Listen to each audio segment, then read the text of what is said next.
So we have the second part of our interview, and my question was, how do you organize studies? I mean that you organize them in 3 ways, right? Yeah. So the first way is what? Yeah, the first way would be through Skype. Always one-on-one instruction though on Skype. Next was in face-to-face instruction in Moscow, actually, with a native Russian speaker. And the third is through conversations with native-speaking Russians. And my experience has been the first two, Skype and face-to-face, work about equally well. I can't say that I see much difference between them. I think the difference lies more in the teacher and their approach than it does in whether it's Skype or whether it's face-to-face. But as far Skype, as go ahead, I'm sorry. We use Skype together with virtual classroom, right? So that the virtual classroom I think is kind of a must with it. I mean, so that you can see things. We had both the virtual classroom and I had a copy of the textbook that you were using, which made it extra helpful. And they're easy to get. I mean, I bought it online on Amazon. They're all over the place, and they're not expensive. So when I was in Russia, I had a different textbook, which was a little confusing, and I think you recommended, and I would agree with it, that if I will continue, that I choose one or the other, not to try to use both of them. I used the one in Russia because that was one that the instructor I had there liked, and it was fine. I mean, it just was different, and So I think the one-on-one communication comes sort of afterwards, after you have built up a little bit of understanding and vocabulary. Then I think you're ready to do that. And I sort of feel ready to do that. And in fact, I was ready to do that on this most recent trip. So. Okay. What helps you in your studies, and how do you overcome distraction? So every student is distracted. It's obvious. I'm not sure quite how to answer that question. I think that the distractions aren't so much an issue with me. I think right now what I'm missing and what I'm going to need is some sort of a regular schedule of staying with this. I think before having the schedule, especially when I was, both in Moscow and with you, having a schedule and an instructor brings a certain amount of accountability into it. It doesn't have to be every other day or 3 times a week or something. I'm thinking maybe if, when we continue, maybe once a week or something like that.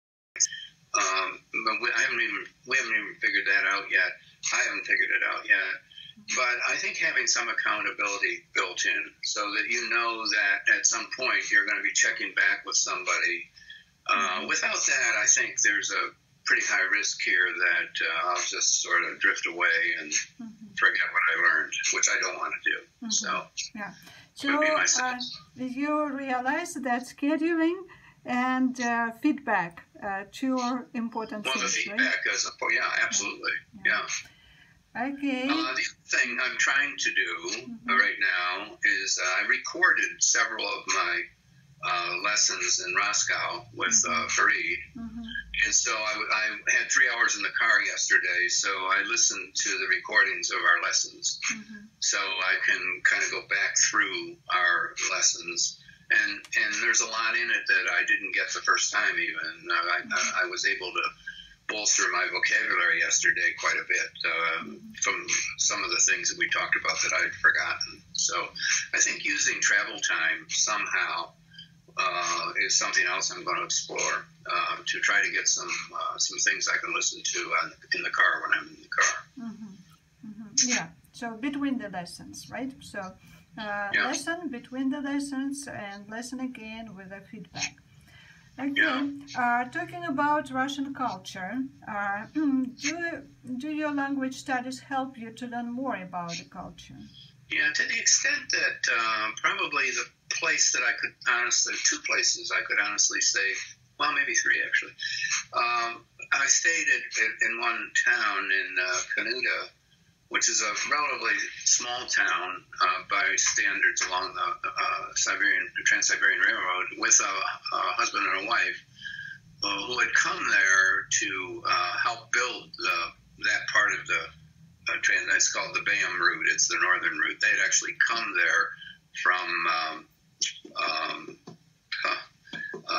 they'd come there from another part of Russia specifically to help build the railroad there when they were like in their late 20s, early 30s, and they're in their 50s now, and they'd stayed there.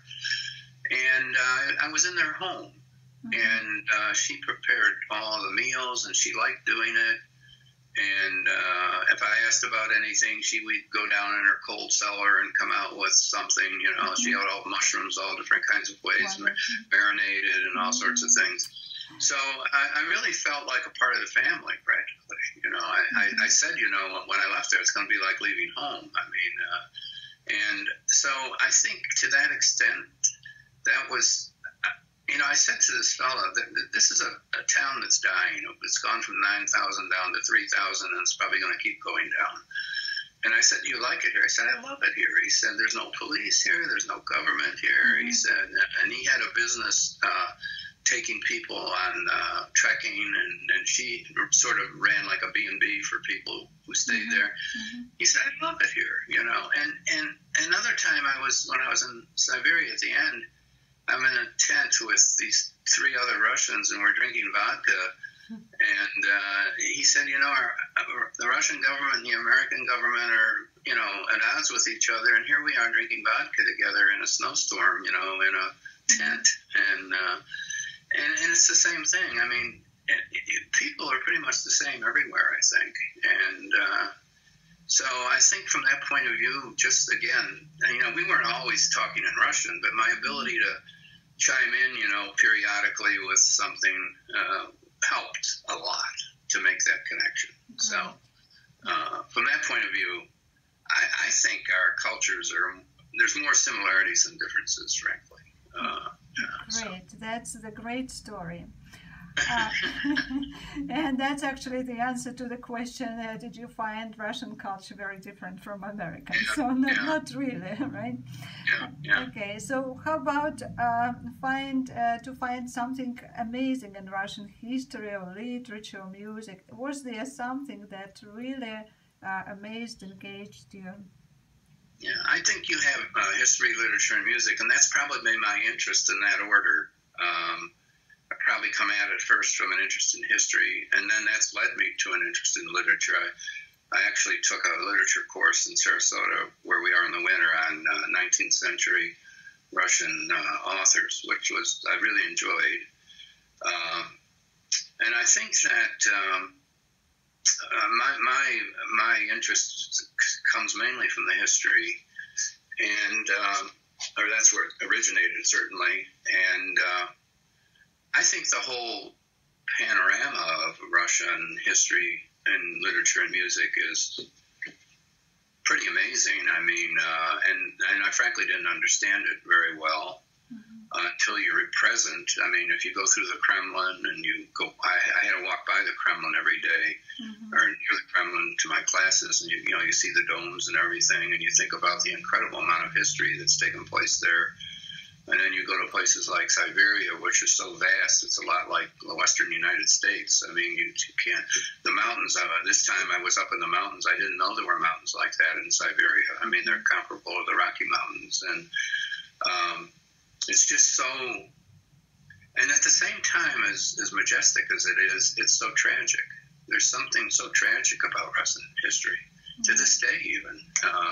And maybe it's that, I don't know, polarism, but it's just I have a very connection with it, and I can't explain it. I mean, I don't know exactly. I've joked, I may have said this to you, that if there is such a thing as a prior life, I probably lived in Siberia earlier at some time. And who's to say at this point? So now very, very, what is it, funny questions that's about the stereotypes. So do you think that Russia is a very cold country? A very cold country? Yes. Cold? Cold, yes. No, my experience is, in the times I've been there, it's not a great deal unlike parts of the U.S. I've lived in. Mm-hmm. It's certainly physical, I mean, I don't know how you mean by cold. Certainly where I was in parts of the winter temperatures are minus 40, that's cold. I mean, we don't experience physically coldness like that anywhere in my